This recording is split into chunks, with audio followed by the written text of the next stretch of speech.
ठीक है, तो अपन बात कर रहे थे एसिड बेस एंड सॉल्ट्स की। कल अपन ने बात कर लिया था हाइड्रोजन की टेस्टिंग की, कैसे पता चल रहा था कि सिंपली पॉप साउंड निकल रहा है। तो अब नेक्स्ट हेडिंग डालिए, reaction with reaction of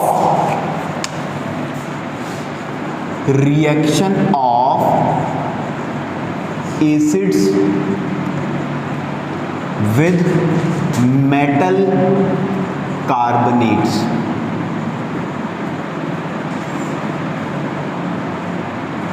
reaction of acids with metal carbonate.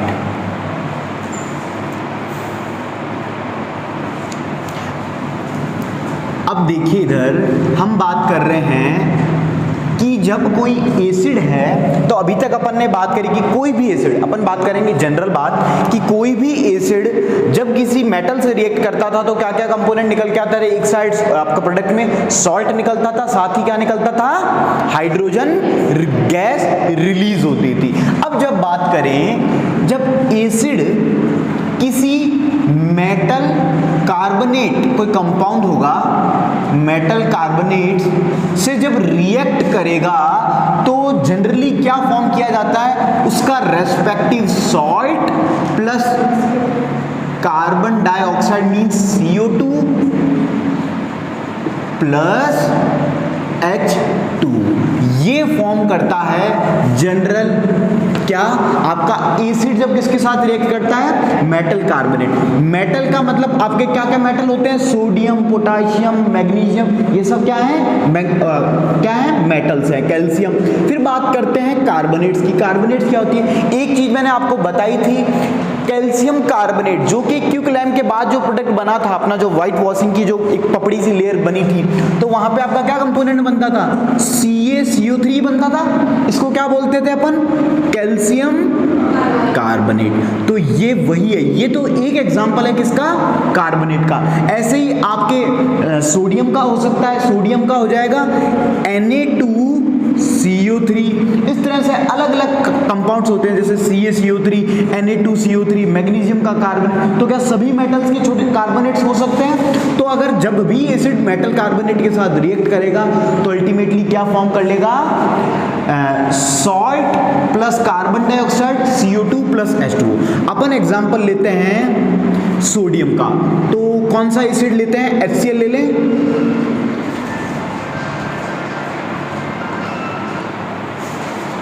छोड़ HCl प्लस Na2CO3। अब देखो ये पॉजिटिव, ये नेगेटिव, ये पॉजिटिव, ये नेगेटिव, मतलब इसका पॉजिटिव, मतलब सिंपली अपन को याद रखना होता है कि जो पॉजिटिव होता है वो दूसरे साइड में नेगेटिव पे जाता है। तो Na जब Cl के साथ रिएक्ट करेगा तो क्या फॉर्मूला बनेगा, NaCl।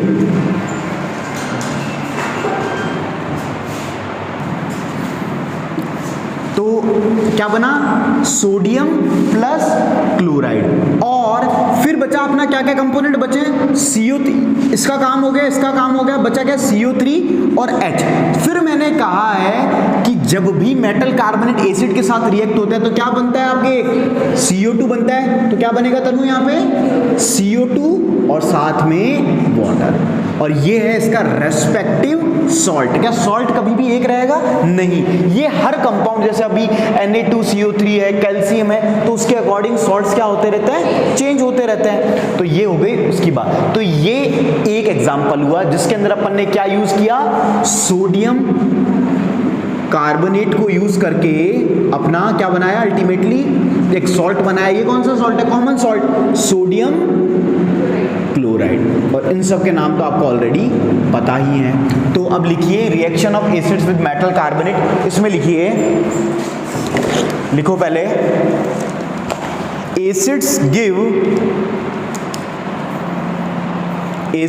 Give carbon dioxide gas and respective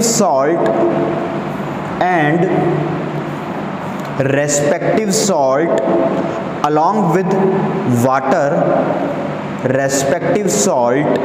along with water with water when they react with metal carbonate। और फिर नीचे इन जनरल करके फॉर्मूला लिख लीजिए, इसको स्क्वायर में लिख लेना।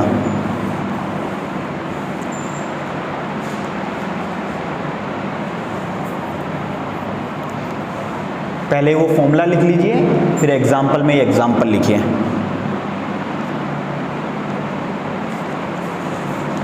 और अगर इसकी बैलेंस करने की बात करें तो यहाँ पे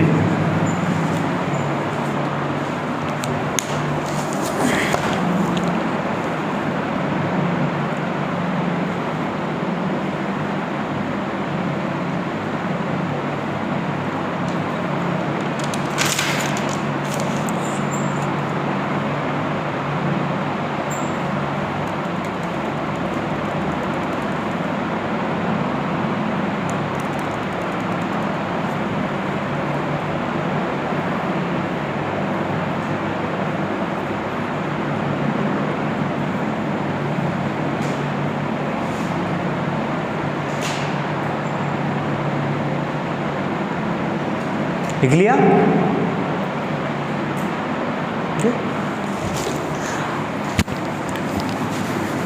अब देखिए, अब एक एग्जांपल और लिखते हैं अपन। मैं यूज करता हूं अपना एग्जाम्पल, एसिड में यूज कर रहा हूं H2SO4। H2SO4 को क्या बोलते हैं? सल्फ्यूरिक एसिड, ठीक है ना, ये याद रखो, भूलो मत, है ना। और मैं यूज करता हूं कैल्शियम कार्बोनेट। यही अपन ने बात किया था, कैल्शियम कार्बोनेट अपन ने पहले से जानते हैं। तो कैल्शियम कार्बोनेट में ये पॉजिटिव, ये नेगेटिव, ये पॉजिटिव, ये नेगेटिव, तो ये पॉजिटिव इसके नेगेटिव से, तो क्या कंपाउंड बनेगा? CaSO4। और CaSO4 means calcium, SO4 means sulphate, तो सल्फेट। और सॉल्ट बनने के बाद क्या कंपाउंड बनता है आपका? CO2 plus H2। तो सल्फ्यूरिक एसिड जब कैल्शियम कार्बोनेट से रिएक्ट किया तो क्या कंपाउंड बना है? CaSO4 plus CO2। एक एग्जांपल और ले लेते हैं। HNO3 को क्या बोलते हैं? हाँ, नाइट्रिक एसिड। ये स्ट्रॉन्ग एसिड है या वीक एसिड है? स्ट्रॉन्ग एसिड है। मिनरल की कैटेगरी में है, ऑर्गेनिक की कैटेगरी? मिनरल की category. Mineral mean synthetic, manmade. और अपन लेते हैं Na2CO3, ठीक है ना। तो ये पॉजिटिव इसके नेगेटिव से, तो ये जो कंपाउंड बनाया Na2NO3 plus CO2 plus H2O, इसका नाम क्या होगा?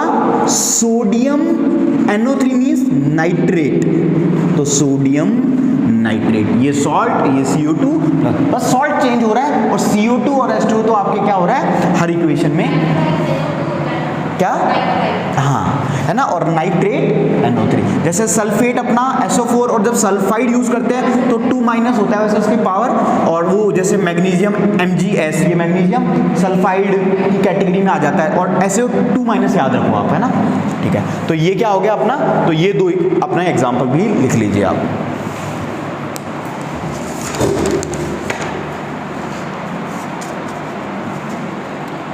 और बाकी के तो नाम आपको याद है इसलिए मैंने लिखा नहीं है, जैसे HNO3 ये सब।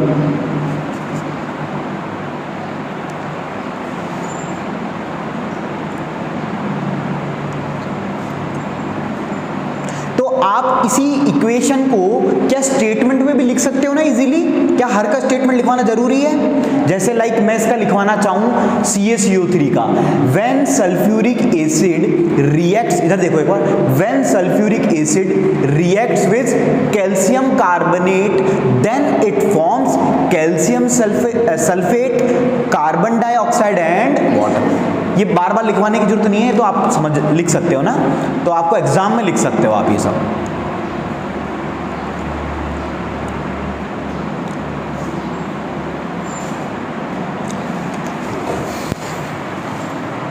हो गया?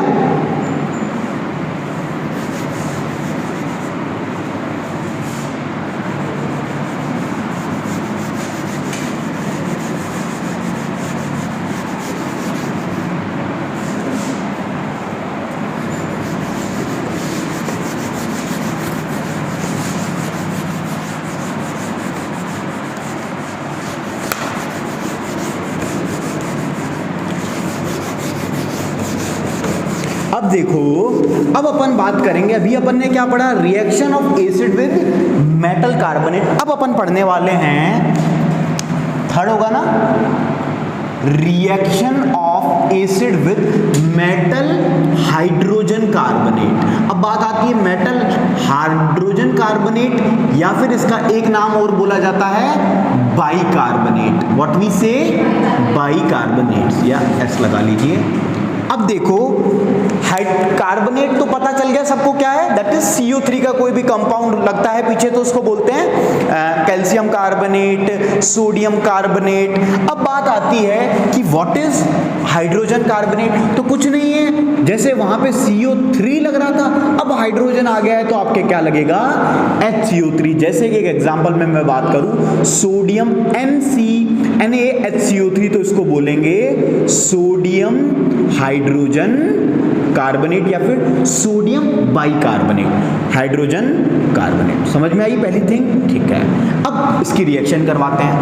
तो इन जनरली बात करेंगे कि सभी एसिड्स के लिए, तो एसिड रिएक्ट करता है मेटल हाइड्रोजन कार्बोनेट से, तो ये रिलीज करता है again respective salt CO2 plus H2, या फिर आप वाटर लिख सकते हो। तो अगेन आपका जो पहले जो चीज बन रही थी, अगेन सिमिलर थिंग बनेगी। मतलब चाहे आपने हाइड्रोजन कार्बोनेट लिया, चाहे सिंपल कार्बोनेट लिया, तो उसका respective salt plus CO2 plus H2। तो आप जनरल फॉर्मूला लिख सकते हो दोनों ही केस के लिए, acid plus metal carbonate slash metal hydrogen carbonate gives salt plus CO2 plus H2। तो एग्जाम्पल में लिखिए, पहले इसकी लाइन लिख लीजिए, फिर लिखेंगे एग्जाम्पल। लिखिए इन जनरल, सॉरी लिखिए, acids give carbon dioxide gas comma respective salt and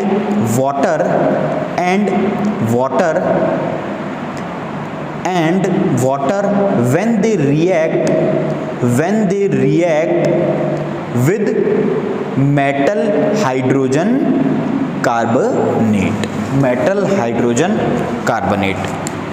ये लिखिए आप।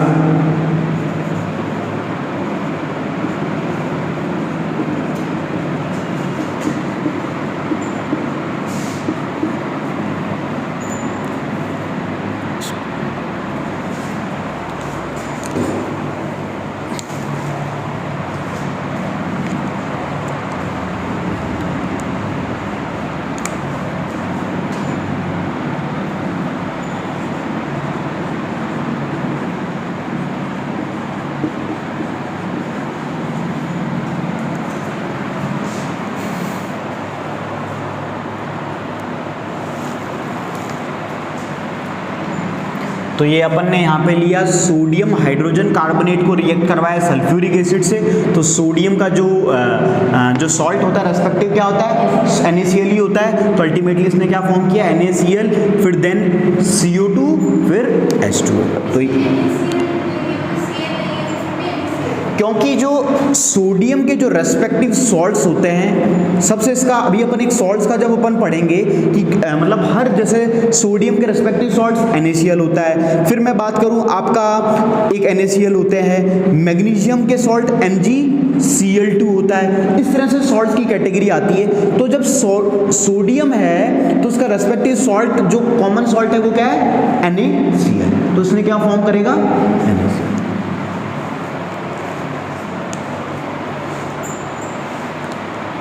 एनसीईआरटी देना है, एनसीईआरटी में कौन सा एग्जाम्पल यूज किया है,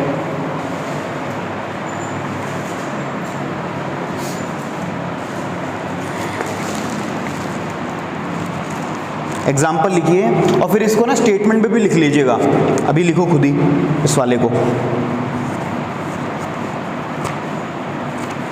कि सोडियम हाइड्रोजन कार्बोनेट ऐसा करके।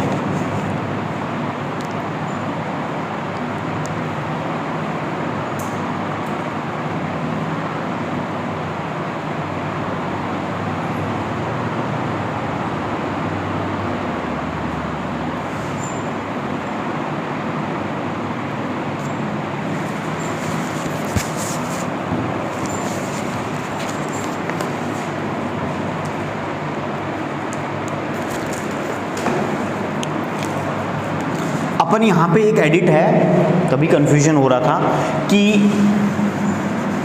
यहाँ पे जो सॉल्ट अपन ने एसिड तो सही है, अपन यहाँ पे सल्फ्यूरिक एसिड यूज करेंगे तो उसका रेस्पेक्टिव सॉल्ट अलग होगा, लेकिन अपन यहाँ पे यूज करेंगे अगर अपन को उसका रेस्पेक्टिव सॉल्ट बनाना है NaCO3 का तो अपन स्पेसिफिकली क्या यूज करेंगे, HCl। अब समझ में आ गया, तो ये नेगेटिव तो NaCl और बस, ठीक है ना। तो ये बन गया इसका रेस्पेक्टिव सॉल्ट। इसको स्टेटमेंट में लिख लिया, व्हेन सोडियम हाइड्रोजन कार्बोनेट, नहीं लिखा तो लिख लो, when sodium hydrogen carbonate react with hydrochloric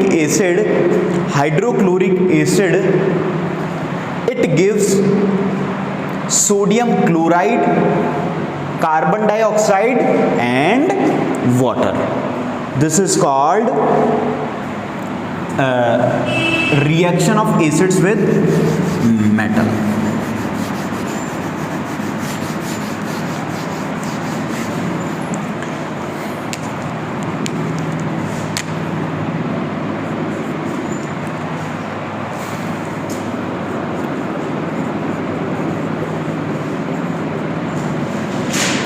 अब यहाँ पे जो दो केस पड़े,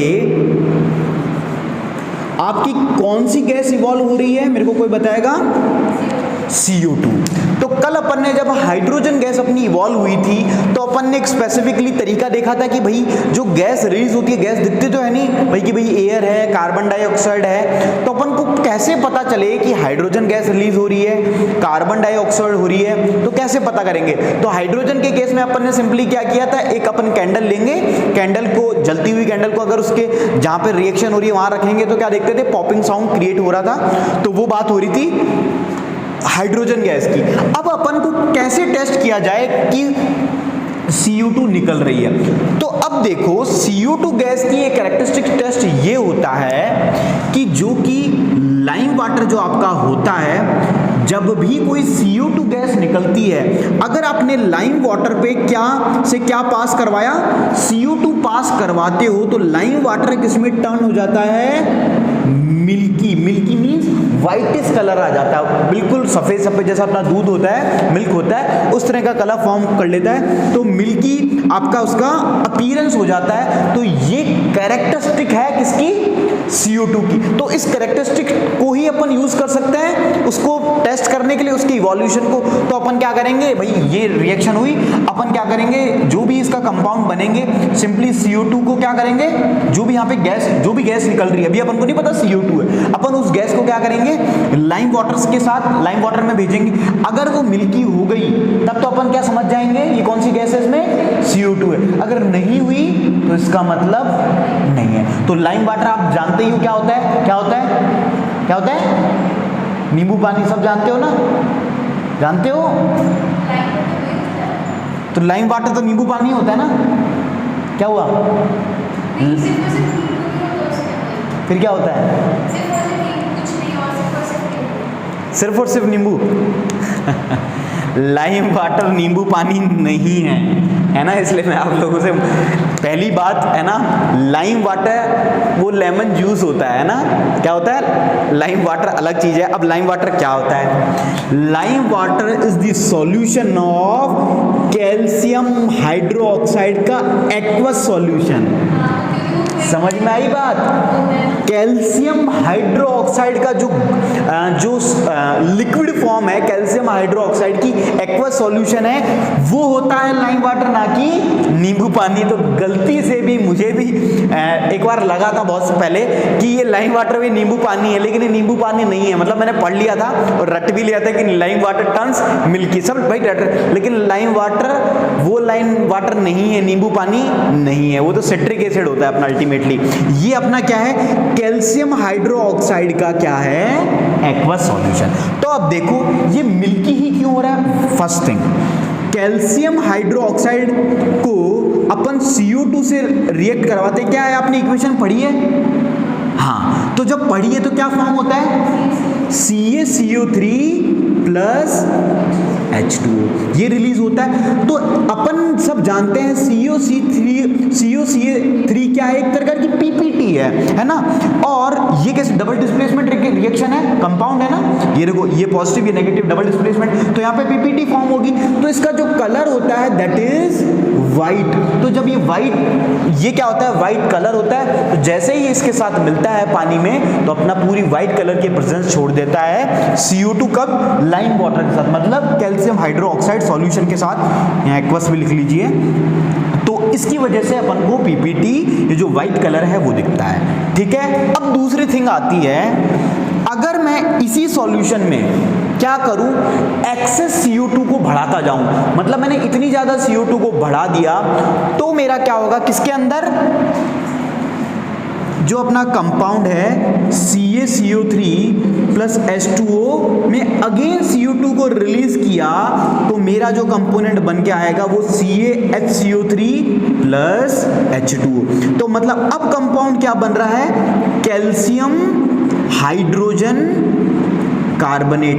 और इस कैल्शियम हाइड्रोजन कार्बोनेट की एक सबसे अच्छी प्रॉपर्टी ये है, it is a water soluble. जितने भी हाइड्रोजन कार्बोनेट्स होते हैं mostly they are water soluble, मतलब पानी में मिल जाते हैं। कोई चीज जैसे चीनी है आपकी, नमक है आपका, दे आर वाटर सॉल्यूबल या वाटर इनसॉल्यूबल, कोई बताएगा, वाटर सॉल्यूबल मतलब आप चीनी को डालते हो, नमक को डालते हो, क्या आपको नमक के जो पीसेज हैं, चीनी के पीसेज हैं, आपको दिखते हैं, भूल जाते हैं थोड़ी सी देर मिलाने के बाद, it means they are water soluble. Like this also calcium hydrogen carbonate is also water soluble, this component is water soluble, it means जो अब पानी का कलर होगा वो कैसा होगा, मिल्की रहेगा या सिंपली कलर लेस हो जाएगा।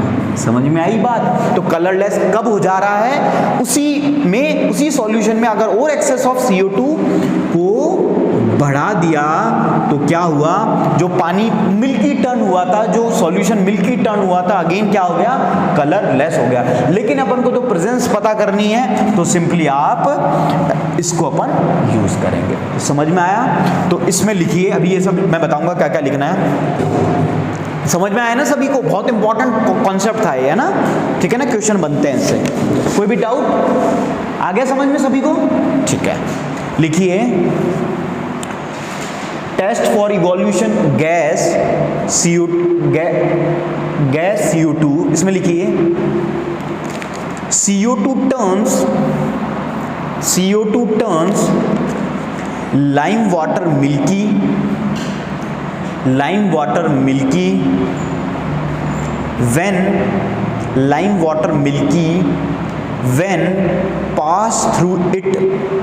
when pass through it full stop, this is the characteristic test for CO2 gas. तो CO2 गैस की कैरेक्टरिस्टिक्स तो पहले पता चली, अब लिखेंगे कैसे क्या होता है।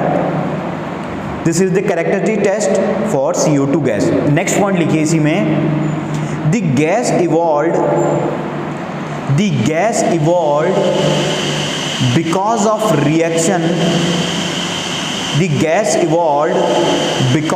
reaction of the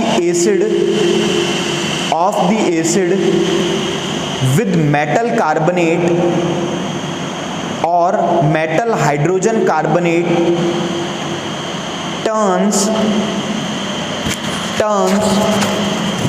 lime water milky full stop. This shows that, उस लाइम वाटर के ब्रैकेट में आप याद रहे इसलिए लिख लीजिए CaOH2, स्लेक्ट लाइम भी तो होते हैं ना ऐसे, हाँ, तो CaOH2 लिख लीजिए ना। Turns lime water milky full stop. This shows that the gas is carbon dioxide gas full stop. This happens because of the formation of a white PPT of A white PPT of calcium carbonate, of calcium carbonate.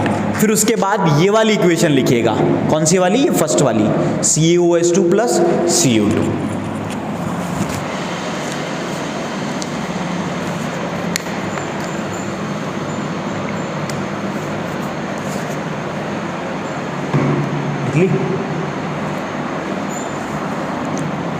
ये वाली है ना,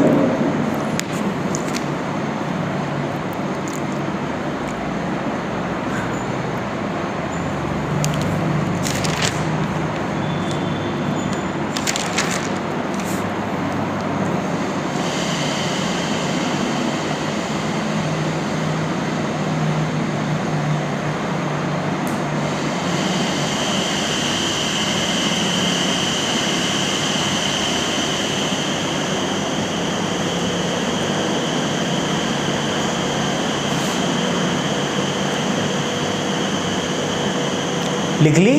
अब next point लिखिए, but when excess of CO2 is passed through lime water, CO2 is passed through lime water, it makes milky color of lime water, it makes milky color of lime water disappear, milky color of lime water disappear, full stop, full stop. This happens because of formation of CaHCO3, वहाँ पे क्या लिखा है, हाँ 2 लिखो ना वहाँ पे, हाइड्रोजन बाइकार्बोनेट बोलते हैं ना इसे, ये यहाँ पे अपना 2 है, ठीक है ना। हाँ किसमें, H2 ही होगा, हाँ क्योंकि ये तो लिक्विड सॉल्यूशन चल रहा है, ठीक है ना। लिखिए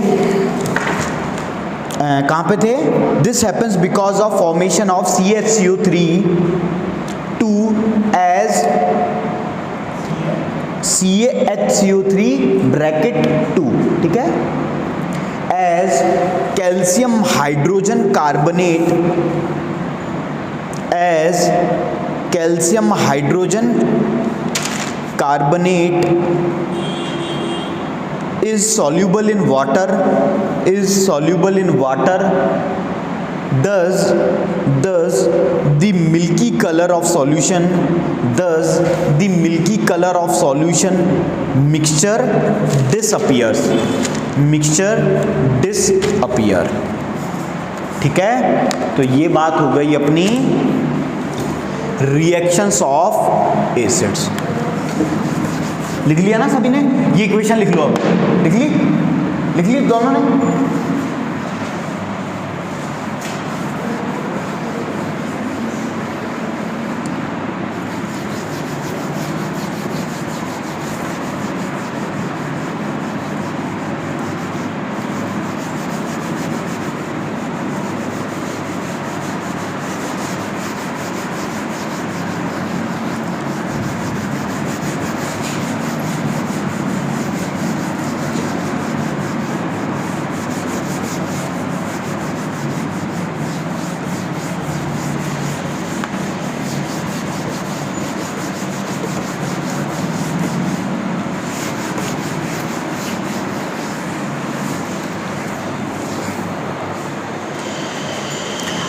नेक्स्ट हेडिंग डालिए,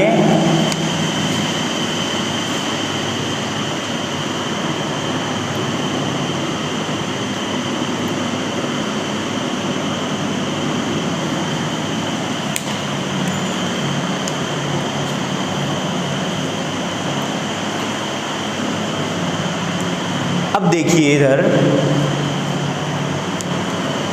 अपन ने बात करी काफ़ी एसिड्स के बारे में काफ़ी डिस्कशन किया, रिएक्शंस के बारे में बात किया, जब मेटल के साथ रिएक्ट कर रहा था तो कैसे बिहेव कर रहा था, मेटल कार्बोनेट के साथ रिएक्ट कर रहा था तो कैसे कर रहा था, मेटल बाई हाइड्रोजन कार्बोनेट के साथ कर रहा था तो देखा। अब बात करते हैं कि जितने भी एसिड्स होते हैं, जितने भी एसिड्स की जो ग्रुप होते हैं, कैटेगरीज होती है, उसके अंदर क्या थिंग कॉमन है ना। तो क्या कोई मुझे बता सकता है कि सारे एसिड्स के अंदर क्या वन थिंग ऐसी है या आपको जो लगता है कि वो कॉमन हम देखते आए हैं या पढ़ते हैं? H+, exactly, very good. कि जितने भी एसिड्स होते हैं सिंपली व्हेन उसको क्या किया जाता है, डाइल्यूट अपन करते हैं, मतलब वाटर के अंदर अपन सिंपली डाइल्यूट करते हैं तो वो कौन सा आयन रिलीज करते हैं? एक्वस। मतलब H+ आयन, चाहे वो HCl हो, चाहे आपका एसिटिक एसिड हो, चाहे आपका HNO3 हो, चाहे H2SO4 हो, क्या सभी में H+ आयन कॉमन था? तो हम कह सकते हैं कि सभी के सभी एसिड्स के अंदर when they diluted in water or dissociated, it dissociate into H+ ion. बात आई समझ में? तो जैसे मैं बात करूं HCl को जैसे ही डाइल्यूट किया गया तो उसने क्या रिलीज किया? H+, Cl-। फिर मैं बात कर लेता हूं एसिटिक एसिड का फॉर्मूला क्या होगा तनु? CH3 CO3 CO2, सही है? CH3, ये भूलो मत, रिवाइज नहीं कर रहे हो है ना, रिवाइज करो, ज्यादा हार्ड नहीं है। CH3COOH, ठीक है ना। तो ये किसका फॉर्मूला है? एसिटिक एसिड का। तो अब देखो, अब इसमें लग रहा होगा कि क्या पता ये हाइड्रोजन आयन रिलीज करता है नहीं करता, टेस्ट करते हैं। तो जैसे ही मैंने इसको वाटर में डाला तो मैंने देखा कि इसने एक कंपाउंड बना लिया अपना ये और एक आपका आयन निकाल लिया। तो क्या ये रिलीज कर रहा है? मतलब इस जो आपको एक थोड़ा सा कॉम्प्लेक्स लग रहा था उसमें भी आपका क्या रिलीज हो रहा है? H+ आयन हो रहा है। और इस कंपाउंड को बोलते हैं एसीटेट आयन। क्या बोलते हैं? ये आयन ही है सिंपली। तो एसिटिक एसिड से फॉर्मूला क्या नाम पड़ा इसका? Acetate ion. और ये तो सिंपली अपना हाइड्रोजन है। तो कह सकता हूं कि इस हाइड्रोजन H+ आयन पे ही टोटली जो एसिड की कैरेक्टरिस्टिक्स है वो डिपेंड करती है। बात समझ में आई? ठीक है। फिर अपन एक डिस्कशन करेंगे strong acid versus weak acid, ठीक है ना। तो अब बात आती है, दोनों ही एसिड की बात कर रहे हैं भाई, बात लिखवाऊंगा, लिखवा देंगे। स्ट्रॉन्ग एसिड के केस के अंदर और वीक एसिड के केस के अंदर क्या होता है कि अपन को पता चल रहा है कि जो एसिड है उसका मतलब हाइड्रोजन आयन उसमें प्रेजेंट होना चाहिए। तो वो एसिड्स, क्या मैं बोल रहा हूं, वो एसिड्स जब अपन उनको डिसॉल्व करते हैं वाटर के अंदर तो जो इजीली और जितनी जल्दी हो सके डिसोशिएट कर जाएं किसमें? H+ आयन वाटर के अंदर, तो वो क्या होंगे? Strong acid. और जल्दी से मतलब मिल जाए और अपना कंपाउंड H+ आयन फॉर्म कर लें तो वो क्या होंगे? Weak acid. जैसे स्ट्रॉन्ग एसिड, जैसे HCl, H2SO4, HNO3, ये सब क्या आता है? Strong acid. फिर बात करें वीक एसिड में, वो एसिड्स जो पूरी तरह नहीं डाइल्यूट हुए पानी में, मतलब डिसॉल्व नहीं हुए या फिर पार्शियली हुए और उन्होंने क्या रिलीज किया? कम रिलीज किया आपका H+ आयन, और इन्होंने किया ज्यादा, तो वो किसकी कैटेगरी में आते हैं? वीक एसिड में, लाइक एसिटिक एसिड। तो ये डिफरेंशिएशन है स्ट्रॉन्ग एसिड के बीच में और वीक एसिड में। तो सबसे पहले हेडिंग ये डालिए, तो इसके बारे में लिखिए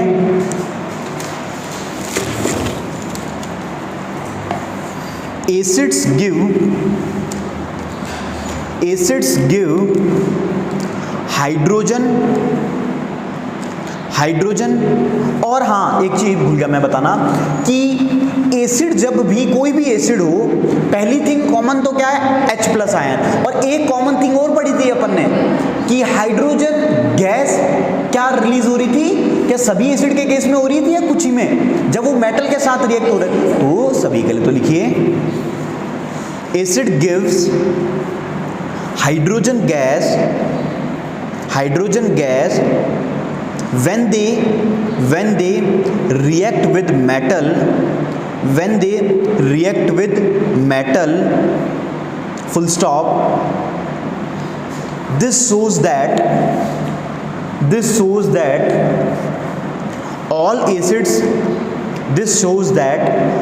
acids contains, इसका मतलब क्या है, उस हाइड्रोजन गैस रिलीज हो रही है, इसका मतलब क्या है, एसिड्स के अंदर हाइड्रोजन प्रेजेंट है। तो लिखिए all acid contains hydrogen.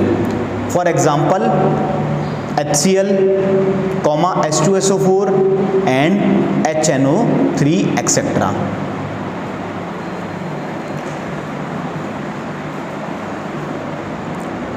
Next point लिखिए, when an acid is dissolved in water,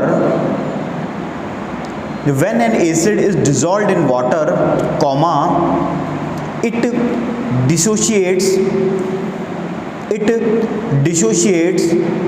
hydrogen, full stop. The dissociation of hydrogen ion in aqueous solution is the common property in all acids. Aqueous solution, full stop. Aqueous solution is the common property in all acids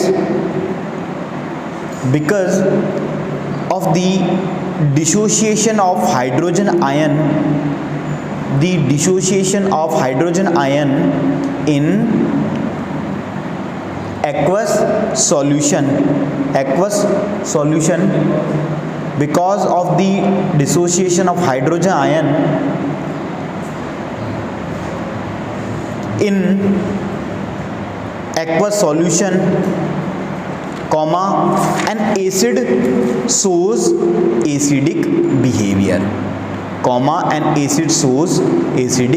behavior, और ये दोनों example जो ऊपर लिखवाए हैं HCl और acetic acid वाला, वो लिख लीजिए।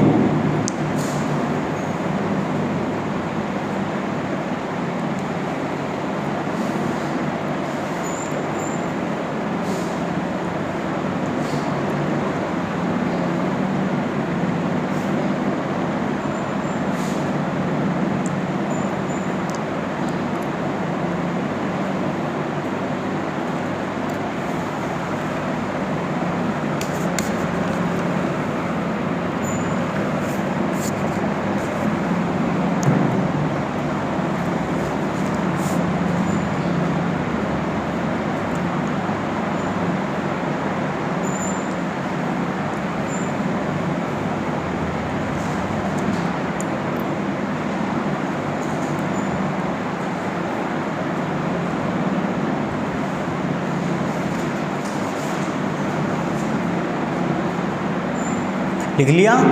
नेक्स्ट हेडिंग डालिए, छोटी heading, strong acid versus weak acid. Strong acid versus weak acid. पहला पॉइंट लिखिए इसमें,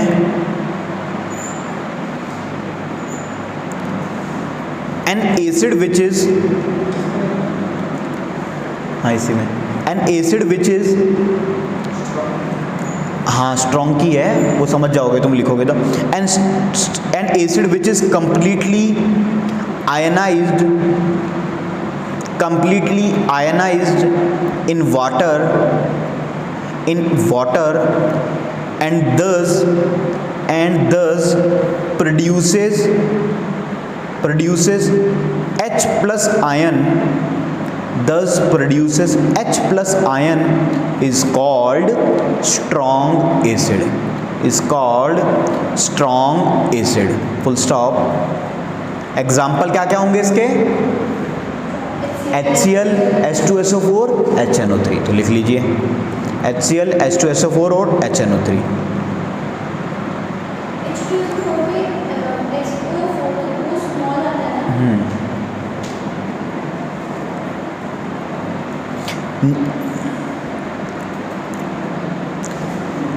नेक्स्ट पॉइंट लिखिए, N acid which is partially ionised, N acid which is partially ionised in water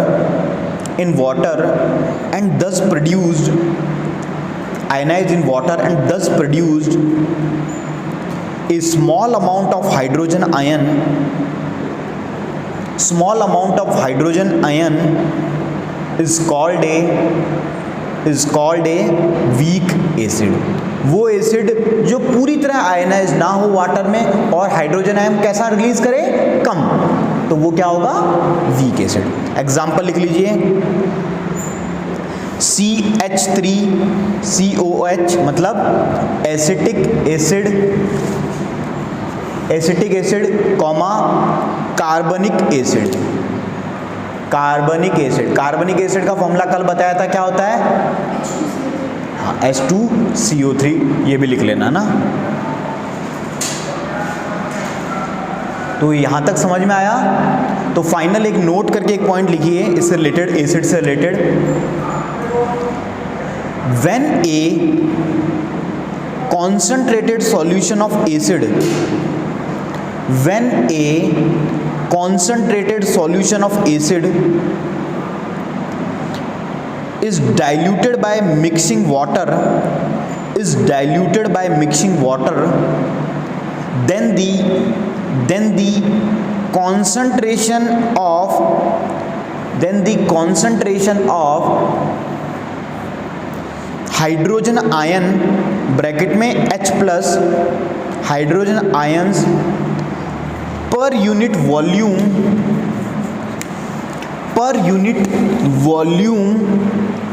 बढ़ेगा या कम होगा। जैसे जैसे किसी कॉन्सेंट्रेटेड एसिड में हम डाइल्यूट करते जाएंगे, मतलब पानी मिलाते जाएंगे, तो जो H प्लस आयन है वो डिक्रीज होगा या इंक्रीज होगा, डिक्रीज होगा, क्या होगा, इंक्रीज होगा।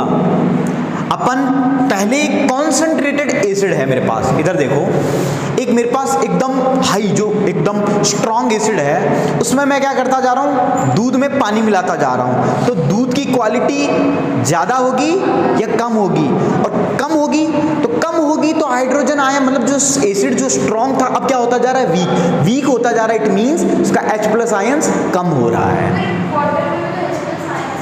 वाटर में H प्लस आयंस होते हैं, लेकिन वहां पे अपन जब स्ट्रॉन्ग एसिड को, जब अपन ने एक डेफिनेशन पढ़ी, एक बात पढ़ी कि स्ट्रॉन्ग एसिड वो एसिड होते हैं जो जल्दी से आयनाइज हो जाएं और H प्लस आयंस रिलीज कर दें, तो वो स्ट्रॉन्ग एसिड होंगे।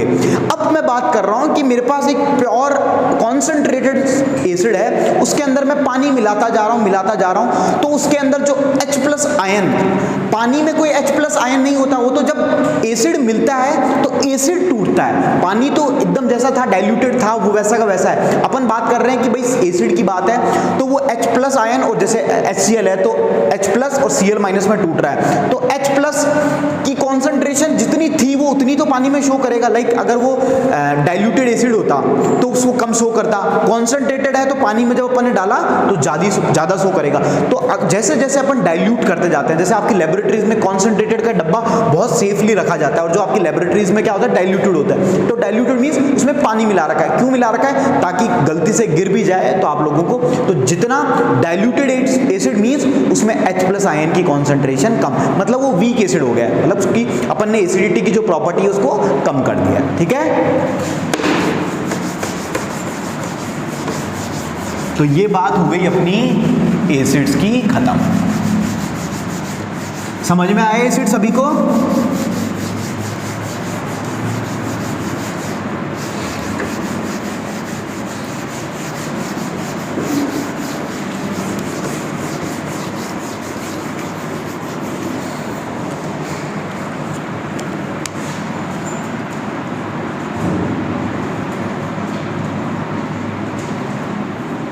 नेक्स्ट हेडिंग डालिए बेस, सिंपली बेस।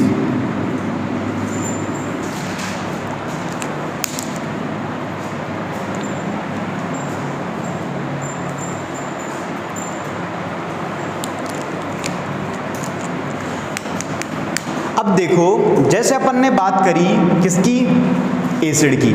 तो सबसे पहले एसिड की बात की तो एसिड को कोई भी टर्म होती है, एक एनिमल भी सबसे पहले कोई भी चीज़ को उसको पता करना होता है कि उसके लिए वो सूंघता है या थोड़ा सा टेस्ट कर लेता है। तो अपन भी क्या करते हैं, जैसे अपने जो हाउस होल्ड में चीज़ें होती है तो अपन क्या कर लेते हैं, थोड़ा सा टेस्ट भी कर लेते हैं समटाइम्स, है ना। तो अगर इसकी टेस्ट की बात की जाए तो एसिड जैसे खट्टे थे, ये खट्टे नहीं होते, ये कैसे होते हैं, कड़वे होते हैं। मतलब it means they are bitter in taste. अब इनका अपीयरेंस और ये किस तरह के होते हैं, कुछ अपने जो सोपी टच होता है इनमें, जो है ना, क्यों होता है वो आगे बात करेंगे अपन, वहाँ पे मैं बताऊंगा आपको, है ना।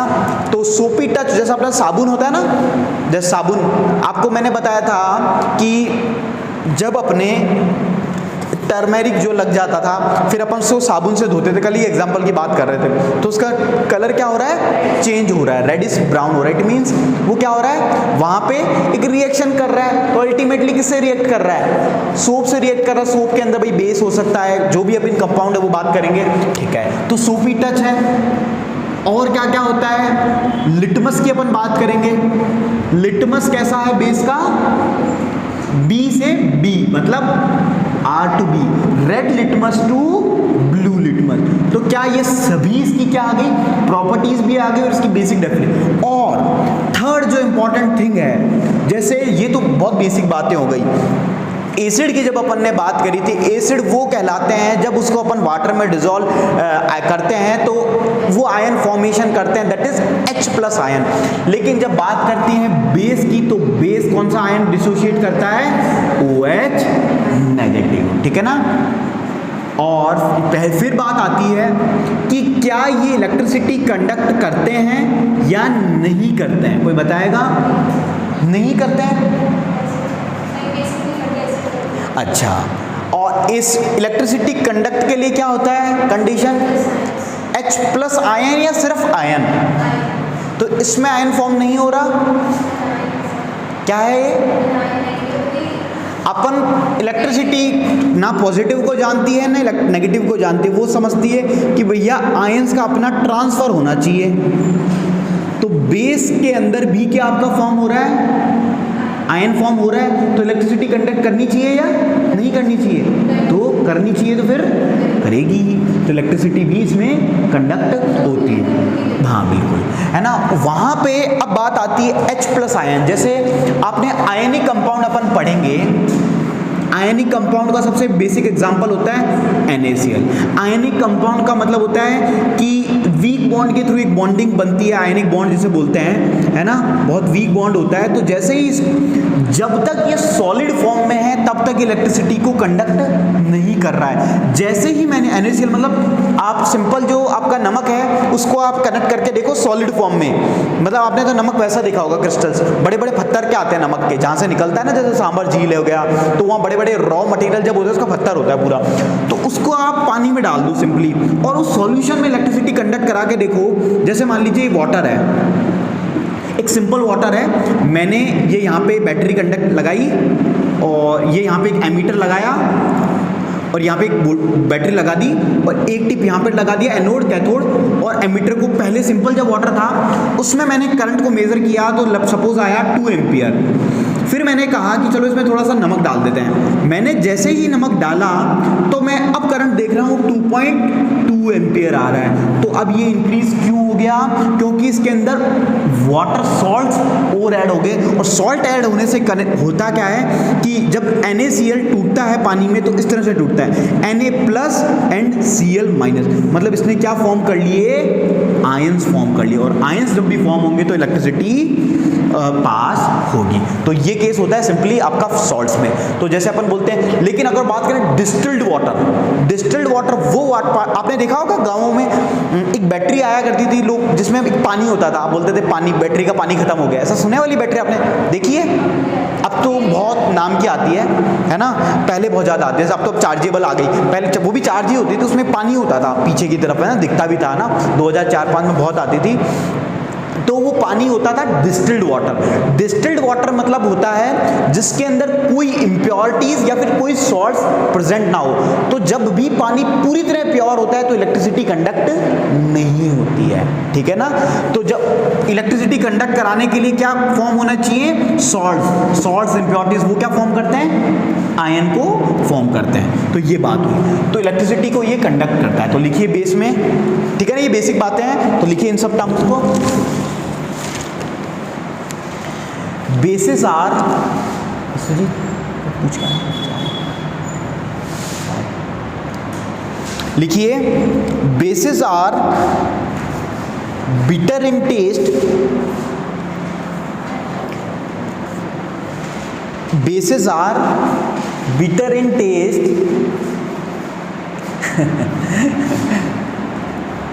लिखिए bases are bitter in taste, comma have soapy touch, have soapy touch, comma turn red litmus to blue, turn red litmus to blue and give OH negative को कौन सा आयन बोलते हैं, hydroxide, what we say, hydroxide. तो लिखिए and give hydroxide ions, hydroxide ions, OH negative लिख लीजिएगा ब्रैकेट में, in aqueous solution, in aqueous solution, in aqueous solution. Example लिखिए sodium hydroxide, sodium hydroxide. Sodium hydroxide का formula क्या हुआ विश्वजीत? अच्छा हाँ ठीक है, NaOH। और इसका जनरल नेम क्या है आपकी रसोई में, या आपकी रसोई में भी मिलता है क्या, बेकिंग सोडा, और जनरल नेम बड़ा होता है कास्टिक सोडा, है ना। तो ठीक है, बेकिंग सोडा का क्या होगा फॉर्मूला बताओ? ये क्या है, NaOH है, ठीक है। कास्टिक सोडा भी ये कुछ काम करते हैं, सोडा में डालते हैं कुछ ताकि लाइक बेस, जैसे मान लो कभी आपको कोई खा गया, या फिर आप सब कई मतलब कई जगह यूज़ करते हैं, कुछ बनाने में भी यूज़ करते हैं, एग्जैक्ट मेरे को नहीं याद इसका एप्लीकेशन क्या है, लेकिन कहीं कुछ अचार वगैरह में कहीं यूज़ करते हैं कास्टिक सोडा का, मतलब खाने पीने की चीज़ों में यूज़ करते हैं, रसोई में मिलता है आपके कास्टिक सोडा। फिर लिखिए comma calcium hydro oxide, calcium hydro oxide COH2, formula CaOH2। फिर लिखिए पोटाशियम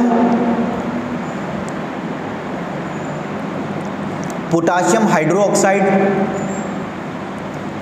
इसका फॉर्मूला है KOH, पोटाशियम KOH, और इसका जनरल नेम होता है कास्टिक पोटास। क्या बोलेंगे?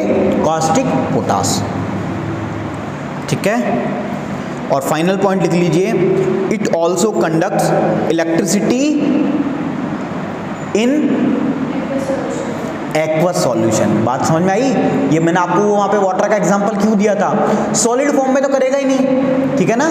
तो आप जो बोलना चाह रहे थे वो उस वक्त क्या बोल रहे थे, इट इज इन सॉलिड। और जब मैंने आपको समझाया वाटर का एग्जांपल समझ में आ गया, सॉलिड फॉर्म में क्या करेगा, नहीं कंडक्ट कर सकेगा। जैसे NaCl भी जैसे सॉलिड फॉर्म में नहीं करता, किसमें करता है, एक्वस फॉर्म में। तो it also conduct electricity in solution, ठीक है।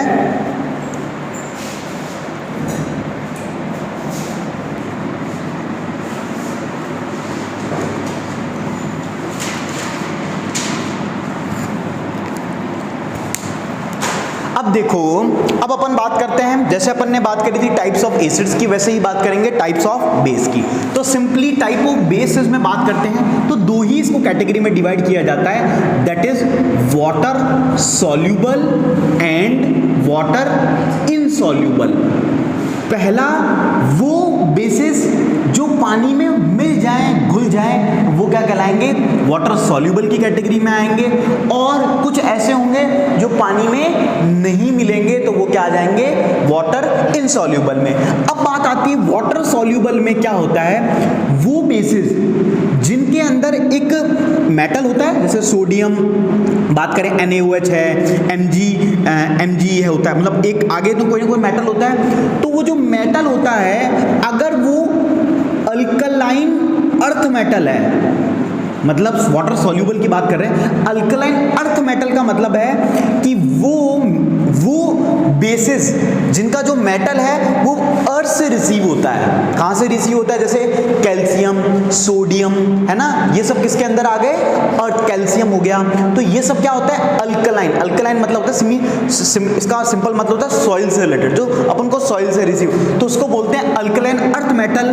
तो उन बेसिस को जो पानी में मिल जाते हैं, वाटर सॉल्यूबल हैं, और अर्थ अल्कलाइन अर्थ मेटल से निकलते हैं, तो उनको बोला जाता है, उन बेसिस को बोला जाता है अल्कली। तो अल्कली का अल्टीमेटली मतलब क्या है, बेसिस। वो बेसिस जो पानी में मिलते हैं या फिर घुल जाते हैं, या फिर जिनका जो मेटल है वो अर्थ से रिसीव हुआ है, तो वो क्या कहलाएंगे, alkali.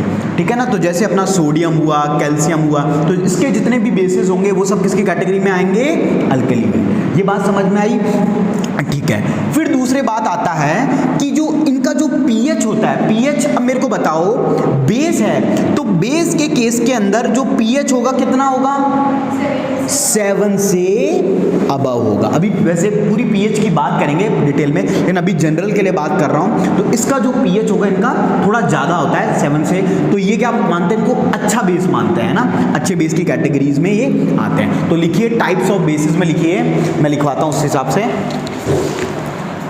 Basis can be divided in,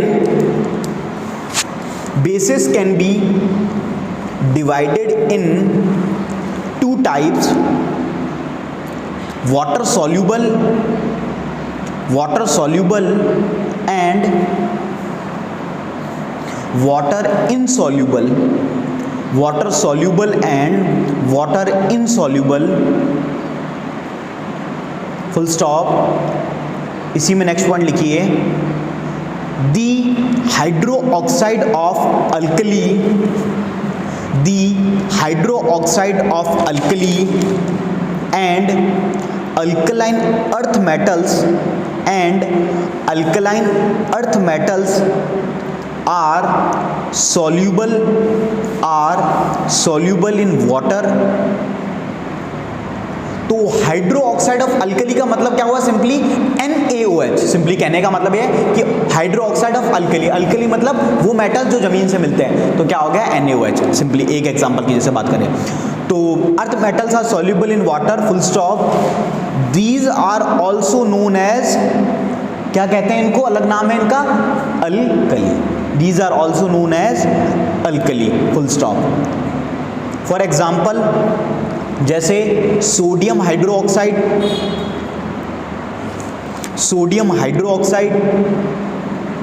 comma magnesium hydroxide, comma calcium hydroxide etcetera. और हाइड्रोक्साइड एक्सेट्रा। एक नेक्स्ट पॉइंट लिखिए, और जो अल्कलीज हैं ये हल्के एसिड में है या स्ट्रॉन्ग, एसिड या बेस में है, या फिर माइल्ड बेस है, या फिर लूज बेस है। ये माइल्ड है, मतलब अच्छे वाले स्ट्रॉन्ग बेस में आते हैं। तो लिखिए, alkali is considered a strong base, alkali is considered a strong base.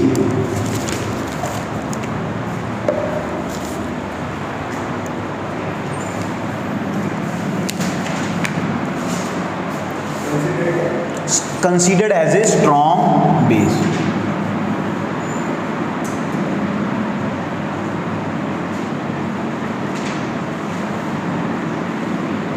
अब नेक्स्ट हेडिंग डालिए, main heading, chemical properties of basis.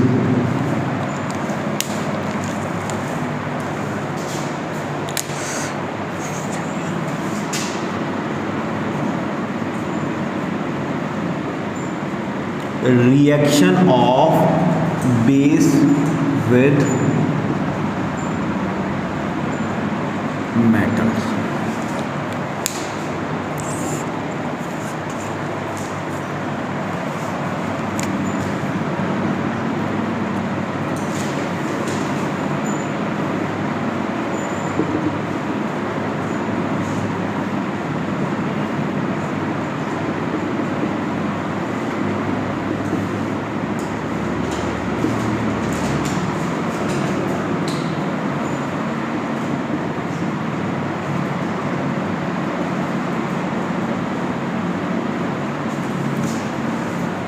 अब देखो, बात कर रहे हैं अपन केमिकल प्रॉपर्टीज की। जैसे अपन ने एसिड की प्रॉपर्टीज पढ़ी, सिमिलरली अपन किसकी बात करेंगे, बेसिस की, कि भाई वो मेटल के साथ कैसे रिएक्ट करता है, मेटल हाइड्रोजन कार्बोनेट के साथ कैसे करता है, बाइकार्बोनेट के साथ कैसे करता है, ऑक्साइड्स के कैसे साथ काम करता है। तो इन सब के बारे में बात करेंगे, दैट इज केमिकल प्रॉपर्टी। तो पहली है reaction of base with metal.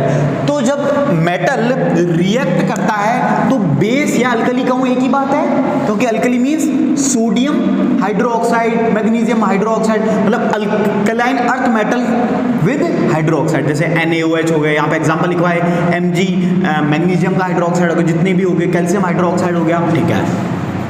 तो ये बेस जब मेटल के साथ रिएक्ट करेंगे, लाइक जिंक है ना, कोई भी मेटल के साथ, तो ये क्या फॉर्म करेंगे, उसका रेस्पेक्टिव सॉल्ट और हाइड्रोजन गैस। तो क्या सेम चीज यही वहां पे भी फाउंड हुई थी, यही तो हुआ था, क्या अलग हुआ था? तो वन थिंग, अब आपको रिमेंबर कैसे, भाई थोड़े से 3-4 फॉर्मूले हो गए कि भाई 3-4 उसमें 3-4, भाई भूलता तो है ना। तो आपको याद रखना है, चाहे बेस हो चाहे एसिड हो, वो अल्टीमेटली जब मेटल के साथ रिएक्ट करेगा तो अल्टीमेटली क्या प्रोडक्ट बनाएगा, सॉल्ट, रेस्पेक्टिव सॉल्ट हो जाएगा वो उसके कंपाउंड के हिसाब से, और उसका हाइड्रोजन गैस। और हाइड्रोजन गैस को टेस्ट करना आप सब जानते हो। तो इसमें सबसे पहले हेडिंग लिखिए, reaction of base with metals में लिखिए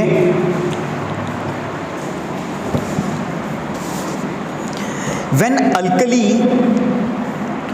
अल्कली, और ब्रैकेट में बेस लिख लीजिएगा, alkali bracket base reacts with metal, it produces salt and hydrogen gas, salt and hydrogen gas. फिर ये फॉर्मूला लिख लीजिए और इसको स्क्वायर में डाल लीजिए, और फिर एग्जांपल लिखते हैं।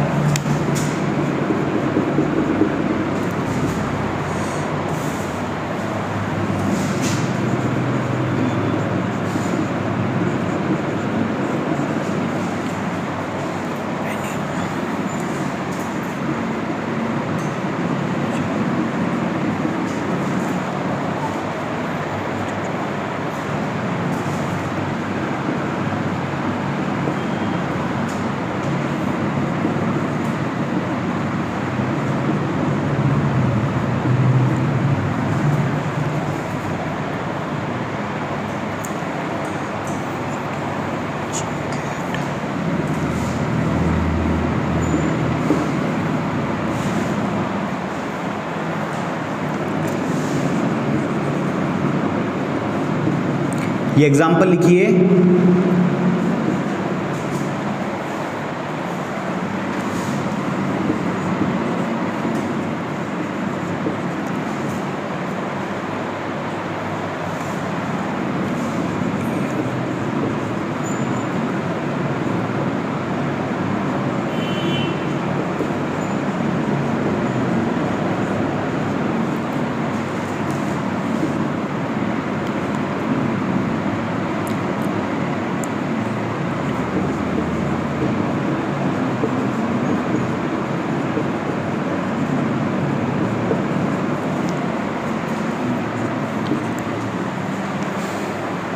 तो अपना सोडियम हाइड्रोक्साइड जब जिंक के साथ रिएक्ट किया तो उसने क्या कंपाउंड बनाया, ये सोडियम जिंकेट। जिंकेट किसको बोल रहे हैं, इस कंपाउंड ZnO2 का, और अल्टीमेटली फिर क्या रिलीज होती है साथ में, hydrogen gas.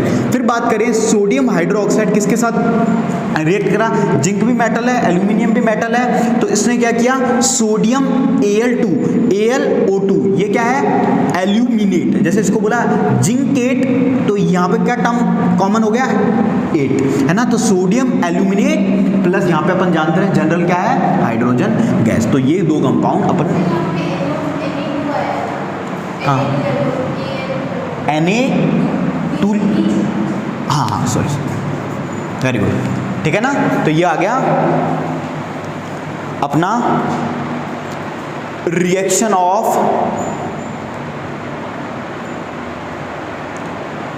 Base with metal. Aluminium का एटॉमिक नंबर कितना होता है, 17, 2, 8, 7, यहाँ पे 1 ही है, कितना होता है 13, 2, 8, 10 और 3 है ना, तो +3, ठीक है। मैं बैलेंस से चेक कर रहा था, ठीक है।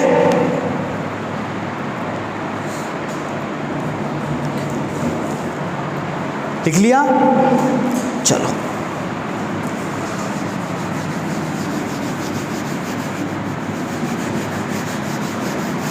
तो ये बात हुई reaction of base with metal के साथ। नेक्स्ट हेडिंग डालिए,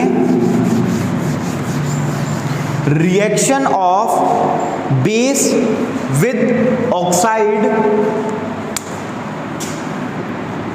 reaction of base with oxide, oxides of non metal.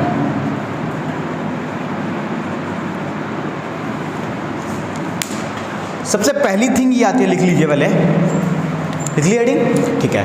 तो पहली थिंग ये आती है कि ऑक्साइड्स क्या होते हैं।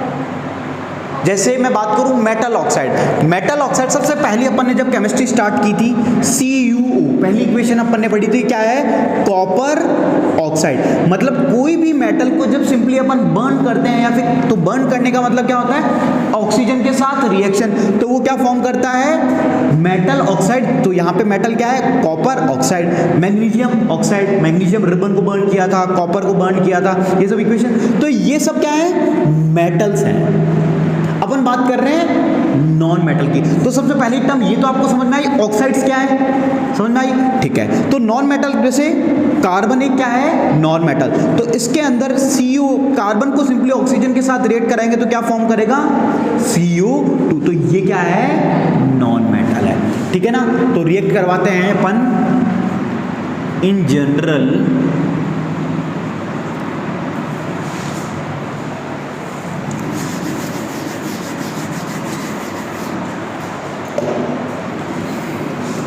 तो बेस को ऑक्साइड्स ऑफ नॉन मेटल को रिएक्ट कराएंगे तो मुझे कोई बताएगा क्या फॉर्म करेगा ये, सॉल्ट। वन थिंग तो भाई कॉमन है ना, सॉल्ट। आपको कुछ याद रहे ना रहे, सॉल्ट याद रहना चाहिए। और हाइड्रोजन।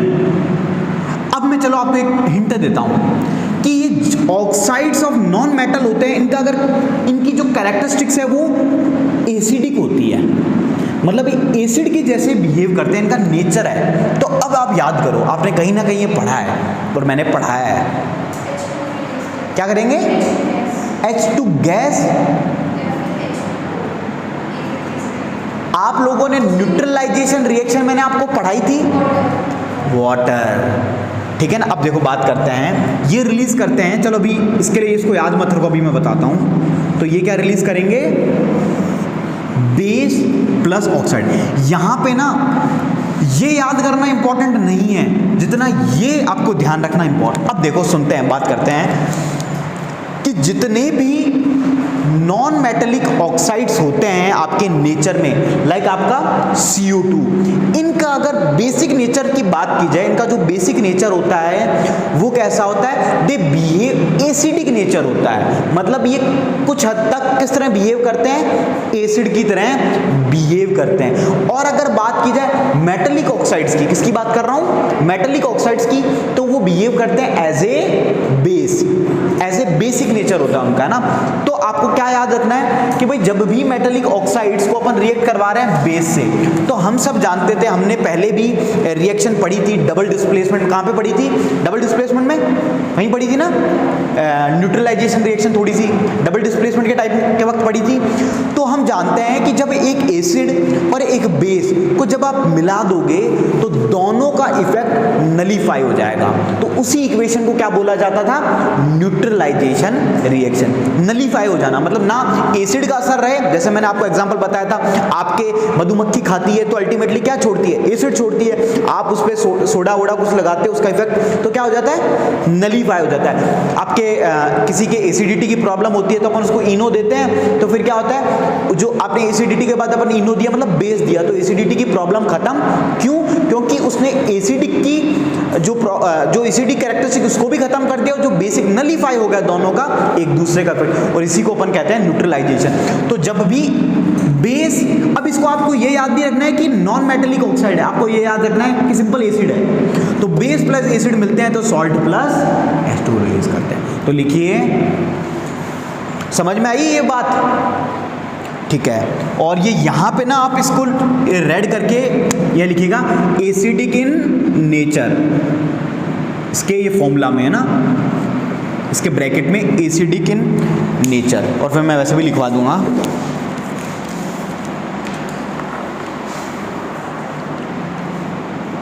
लिखिए, non metal oxides are acidic in nature, non metal oxides are acidic in nature, full stop. For example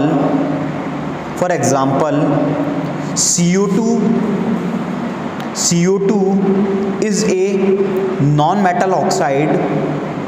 For example, CO2 is a non-metal oxide. When CO2 is dissolved in water, is a non-metal oxide. Full stop. When CO2 is dissolved in water,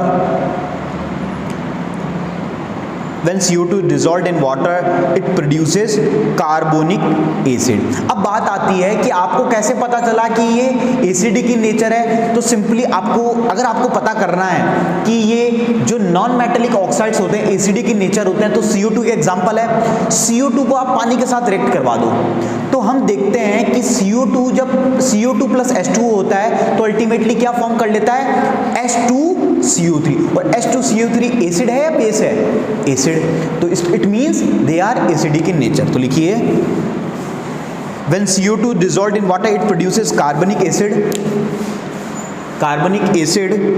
full stop. Therefore when a base reacts with a non-metal oxide,